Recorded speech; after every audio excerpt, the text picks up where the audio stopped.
Hello, I'm Jen. Welcome back to my channel, Literary Love 123, where I like to use my master's in English to spread the literary merit of the horror genre all over the world, or at least to people who watch this channel. Today's video is actually going to be an August TBR and August plans video. So after this quick intro, I'll come back and tell you what I plan for this August.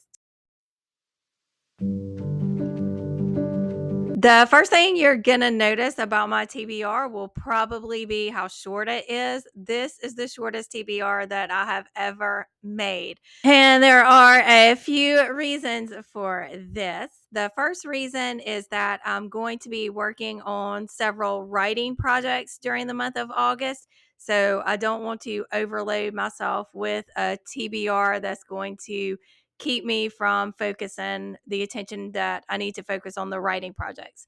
The second reason is that I will be doing final preparations for the classes that I'll be teaching this fall, which will start in September. And the third is because I'm going to be doing a big reading slash watching slash activity filled event that will start in the latter part of September and run all the way through October till Halloween. And you'll be hearing more about that as the days go by. So, for those reasons, August is definitely going to be a very laid back reading month for me. So, what am I going to read? 4 books for sure. I shouldn't say for sure because you never know what's going to happen, but I have only 4 books on my TBR. So let's talk about what they are. The first one is an audiobook that I'm going to be listening to, and that is This Thing Between Us by Gus Moreno. I have heard so much about this book over the past few years, and this is this is the time for me to finally get to it. So let me read you the synopsis for This Thing Between Us. It was Vera's idea to buy the Itza. The world's most advanced smart speaker didn't interest Thiago, but Vera thought it would be a bit of fun for them amidst all the strange occurrences happening in the condo. It made things worse. The cold spots and scratching in the walls were weird enough, but peculiar packages started showing up at the house. Who ordered industrial lie? Then there was the eerie music at odd hours, Thiago waking up to Itza projecting light shows in an empty room. It was funny and strange right up until Vera was killed, and Thiago's world became unbearable. Pundits and politicians all looking to turn his wife's death into a symbol for their own agendas. A barrage of text from her well meaning friends about letting go and moving on. Waking to the sound of Itza talking softly to someone in the living room. The only thing left to do was get far away from Chicago, away from everything and everyone. A secluded cabin in Colorado seemed like the perfect place to hole up with his crushing grief. But soon Thiago realizes there is no escape, not from his guilt, not from his simmering rage, and not from the evil hunting him, feeding on his grief, determined to make its way into this world. Really looking forward to this one. And it was first published October 12th of 2021. So I'm a bit late to it, but sometimes I feel like the right book finds you at the right time. The next book I want to talk about is Maggie's Grave by David Sodergren. I have that book on my Kindle. This will be my second David Sodergren book. I recently read his book, The Horror, and I absolutely loved it. Gave it 5 stars. So I'm excited to read from him again. So let me tell you what Maggie's Grave is about.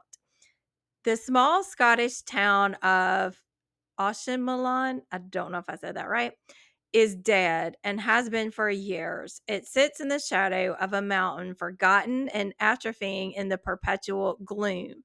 47 residents are all that remain. There's nothing to do there, nothing to see, except for a solitary grave near the top of the mountain. Maggie Wall, buried here as a witch, reads the faded inscription. But sometimes the dead don't stay buried, especially when they have unfinished business. A relentless folk horror nightmare from the author of The Forgotten Island, Maggie's Grave will disturb and shock in equal measure.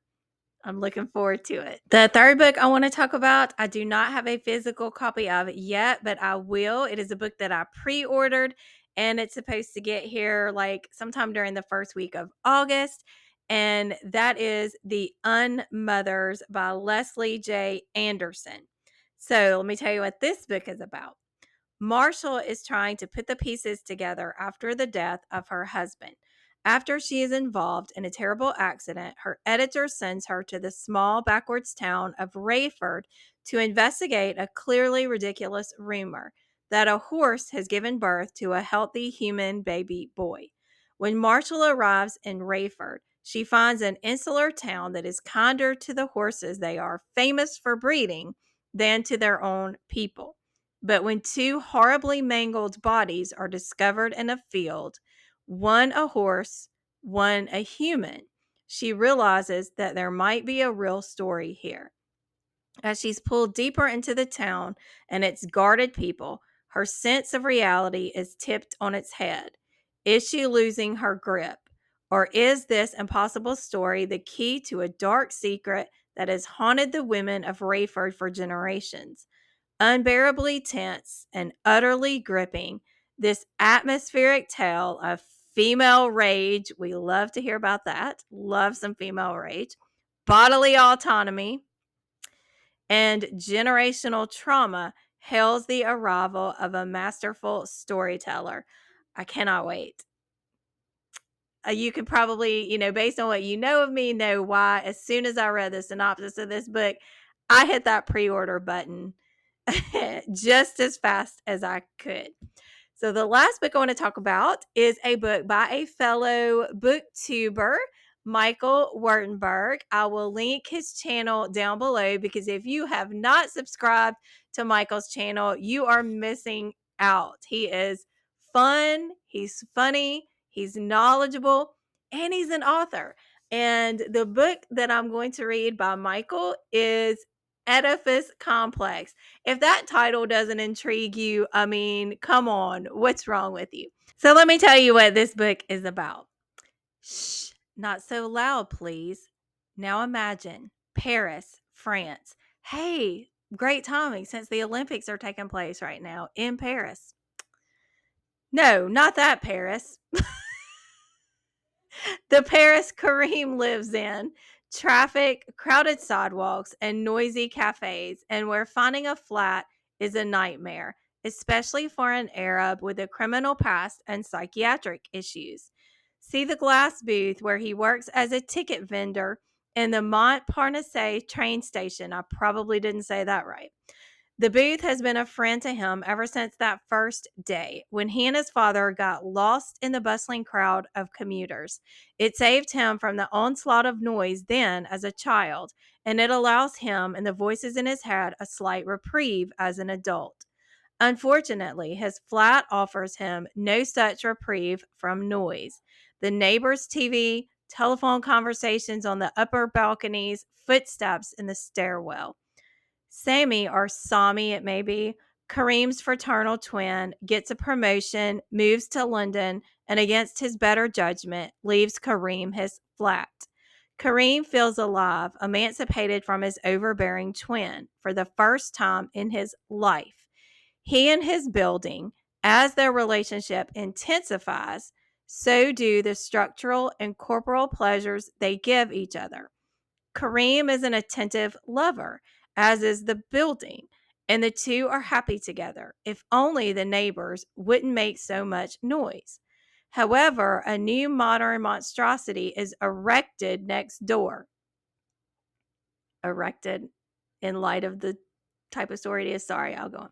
Rumors spread that Kareem's building will be torn down to allow for a high occupancy building, identical to the neighboring one, to be erected in its place. One by one, the neighbors are brutally killed. Why am I laughing at that? Are the more fortunate have their leases bought out and they move. Less fortunate is the building which suffers structural damage that only accelerates the owner's plans to demolish and rebuild. Kareem must take drastic measures to stave off the impending demolition, while Sami, as promised, returns to Paris to check up on his brother. What he discovers is disturbing. Has he arrived too late?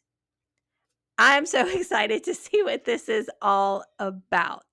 So, those are the 4 books on my TBR this month. And I would love to know, have you read any of these? Have I convinced you to pick up any of these?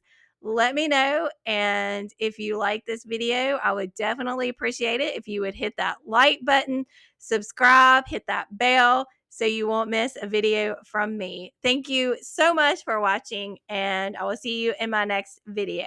Bye.